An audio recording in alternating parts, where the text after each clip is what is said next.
నమస్తే, నేను మీ మాధురి. ఈరోజు మనతో పాటు ఉన్నారు ఉదయ్ భాస్కర్ గారు, సైకాలజిస్ట్. నమస్తే సార్. నమస్తే అన్న.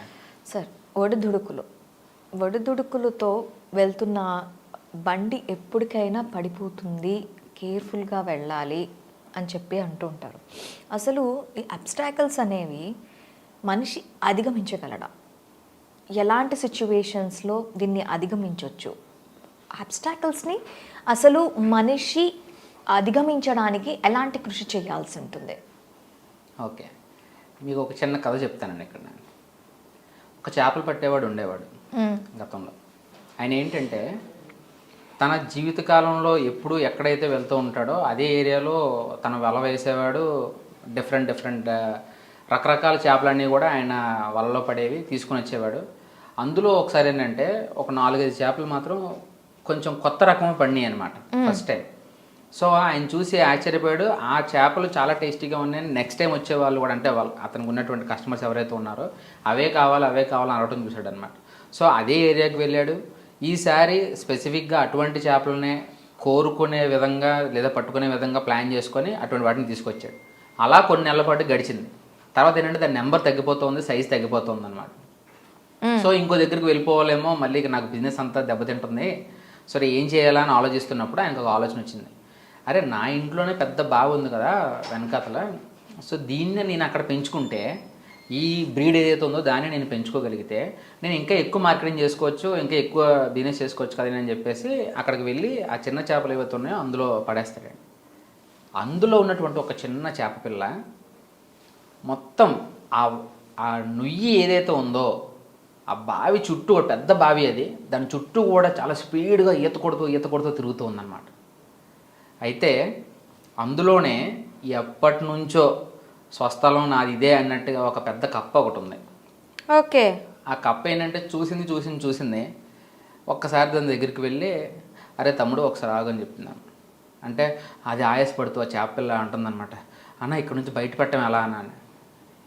ఏంటి నీ ఆవేశం ఏంటి అసలు?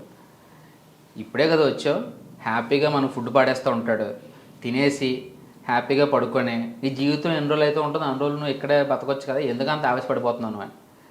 అన్న మీకు తెలియదన్నా, దీని దగ్గర నుంచి కొంచెం స్ట్రైట్గా వెళ్ళి లెఫ్ట్ తీసుకొని రైట్ తీసుకుంటే ఒక పెద్ద నది ఉంది అక్కడ మాకు, నా ఫ్యామిలీ అంతా అక్కడే ఉంటుంది, అక్కడ నేను ఎక్కడ కావాలంటే అక్కడికి వెళ్ళి వచ్చేవాడిని, చాలా ఎంజాయ్ చేసేవాడిని అసలు నేను. కానీ నాకు ఇప్పుడు అవన్నీ లేవు, ఇక్కడ నుంచి నాకు ఇది నచ్చలేదు, నాకు ఇక్కడ ఎంత తిరిగినా ఇక్కడ ఈ బావిలోనే ఉంటున్నాను నేనంటే, ఏంట్రా వేషాలు వేస్తున్నావా, ఎప్పటి నుంచి ఉన్నాను తెలుసా నేను ఇక్కడ, నాకు అన్నీ తెలుసు, నువ్వేం కథలు చెప్పకా అని చెప్తాడన్నమాట.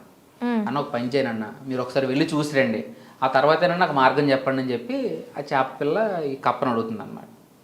ఇప్పుడు సీనియర్ నేను చెప్పాను, వెళ్ళకపోతే నా పరువు పోతుందేమో అని ఆ ఫీల్ ఏదైతే ఉందో దాన్ని ఫస్ట్ టైం బయటకు వెళ్ళి ప్రపంచం ఎలా ఉందని చూడటానికి అలా ఒక్కసారి అలా పైకి తలెత్తి చూస్తే చల్లని గాలి తగిలేసరి భయపడింది అక్కడే కప్ప.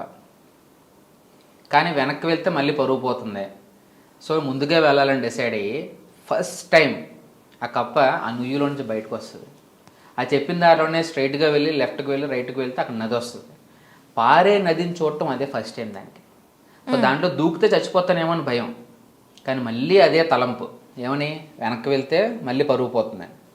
ఒక్కసారి డేర్ చేసి ఆ ఒక్క స్టెప్, ఆల్రెడీ ఇంత దూరం వచ్చాను కాబట్టి ఇంకొక స్టెప్ తీసుకుంటానని చెప్పి మళ్ళీ అందులో దూకుతుంది అనమాట. చూస్తే దానికి ఎప్పటికీ పరిచయం లేనటువంటి ఎన్నో జీవచారాలు అందులో కనిపిస్తాయి.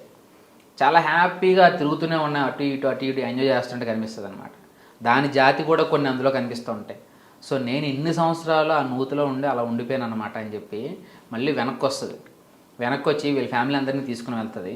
అప్పుడు చేపలు అడుగుతుంది అనమాట, ఏంటన్నా నాకు దారి చెప్పండి అని. అంటే, సారీ అమ్మా, దీనిలోనికి రావటమే కానీ మళ్ళీ బయటికి వెళ్ళటం అని నీలాంటి చేపలకైతే కుదరదు. సో అయితే వాడి చేతిలోనో లేకపోతే ఈ నూతిలోనో చనిపోవాలి తప్పితే ఇంక వేరే ఆప్షన్ లేదు. కానీ నాకైతే ఆపర్చునిటీ ఇచ్చావు, మంచి ఆప్షన్ చూపించావు కాబట్టి నీకు మాత్రం గ్రాటిట్యూడ్ చెప్పుకుంటున్నాను నేనని చెప్పి వాళ్ళ ఫ్యామిలీని తీసుకుని అది వెళ్ళిపోతుంది అనమాట. సో ఇక్కడ అబ్స్టెకిల్స్ అనేవి కప్ప ఎప్పటి నుంచి ఫీల్ అవుతుందంటే పుట్టిన దగ్గర నుంచి దానికి లేదండి, పుట్టిన దగ్గర నుంచి చాలా కంఫర్ట్గా ఉంది అది. దానికి అన్ని ఫుడ్ వస్తుంది, హ్యాపీగా తింటుంది, అదే నూతిలో ఉంది, ఇంకా ఫ్యామిలీ ఉంది, అంతా హ్యాపీగా జరిగిపోతుంది. సో అబ్స్టెకిల్స్ ఏం లేవు, అక్కడ గ్రోత్ అనేది కనిపించదు ఇంకా. అంటే జీవితం జీవించడం వేరు, జీవితాన్ని జీవించడం వేరు. ఓకే. జీవితంలో అలా గడిపేయడం వేరండి. జీవితం అయిపోయిందంటే అయిపోద్ది కొంతమందికి. వాళ్ళకి ఏం కనిపించదు జీవితంలో. వెనక తిరిగి చూసుకుంటే ఏం చేశారా అంటే పెళ్లి చేసుకున్నాను, 2 పిల్లలు పుట్టారు, వాళ్ళు పెళ్ళిళ్ళు చేశాను, అంతే అయిపోయింది. వీడి వల్ల ఏంటి సమాధానం ఉపయోగం అంటే ఏం ఉండదు.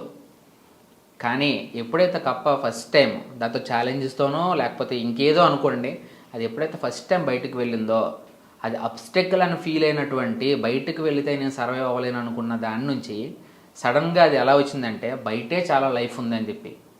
ఎప్పుడు తెలుస్తుంది అది? ఆ ఫస్ట్ స్టెప్ తీసుకుంటే తెలుస్తుంది.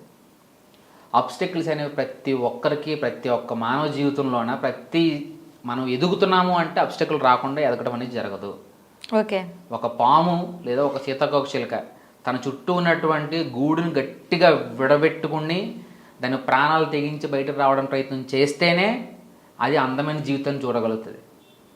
సో అబ్స్టెకల్ అనేది కూడా భగవంతుడు ఇచ్చేటువంటి ఒక ప్రెజర్ టైం అనమాట. అది మనకి ఇచ్చేటువంటి ఒక వరం. అది ఆ టైంలో ఆ ప్రెజర్కి లొంగిపోయి నువ్వు అక్కడే ఉండిపోతే ఏమంటుంది, దాన్ని విక్టిమ్ లైఫ్ అంటాం అనమాట. ఆ కష్టాలు పడుతూనే జీవిస్తూనే ఉంటాం మనం. ఒక్కసారి ఆ కష్టాన్ని కూడా మనం భరించి పైకి రావడానికి ప్రయత్నం చేస్తే అక్కడ నుంచి కష్టం అనేది చాలా తక్కువ కనిపిస్తుంది మనకి. మన పేరు ప్రపంచం అంతా వినిపించే అవకాశం అక్కడ నుంచి స్టార్ట్ అవుతుంది అన్నమాట. సో అబ్స్టెకల్ని చూసే విధానం బట్టి ఉంటుందండి. ఇప్పుడు కొంతమంది ఒక ఇంజనీరింగ్ కాలేజ్ నుంచి వచ్చిన స్టూడెంట్స్ అందరూ కూడాను ఒకే రకంగా ఎందుకు జాబ్ చేయలేకపోతున్నారు, ఒకే రకమైనటువంటి కంపెనీస్ ఎందుకు వాళ్ళు సెలెక్ట్ చేసుకోలేకపోతున్నారు. సో అబ్స్టెకల్స్ అనేవి వాళ్ళు చూస్తూ ఉంటారు. నేను గూగుల్కి సెలెక్ట్ అవును, నేను యాపిల్కి సెలెక్ట్ అవును, అమెజాన్లో తీసుకోరు, నాకు క్యాపబిలిటీ అంత లేవు, ఇలాంటివన్నీ చూస్తూ ఉంటారు అన్నమాట. సో ఇవన్నీ అబ్స్టెకల్స్. ఎక్కడున్నాయి అవన్నీ? వాళ్ళ మైండ్ సెట్లో ఉన్నాయి. Just try. ఈవెన్ కాలేజ్ నుంచి బయటికి వెళ్ళి జస్ట్ ఐఐటి నుంచి ఐఐఎం నుంచి కాకుండా కూడా గూగుల్లో పనిచేసే వాళ్ళు చాలామంది ఉన్నారండి. ఎందుకని అంటే they tried and they succeeded. So ఒక ప్రయత్నం ఏదైతే ఉందో అది మీ అబ్స్టెకల్ని మీకు పాత్వేలా, మీ స్టెప్పింగ్ స్టోన్ లాగా పనిచేస్తుంది అనమాట. సో ప్రయత్నమే లేకపోతే అది అబ్స్టెకల్ ఎప్పుడు కూడా అలా బ్లాక్ లాగా మనకు కనిపిస్తూ ఉంటుంది. సో వన్స్ క్రాస్ అయితే కదా మనకు లైఫ్ అనేది తెలిసేది. సో ఆ ఒక్క స్టెప్ తీసుకొని మాత్రం నేను సలహా ఇవ్వగలుగుతాను. Okay. 1 step is change everything అంటారు. Yes ma'am. థ్యాంక్ యూ అండి.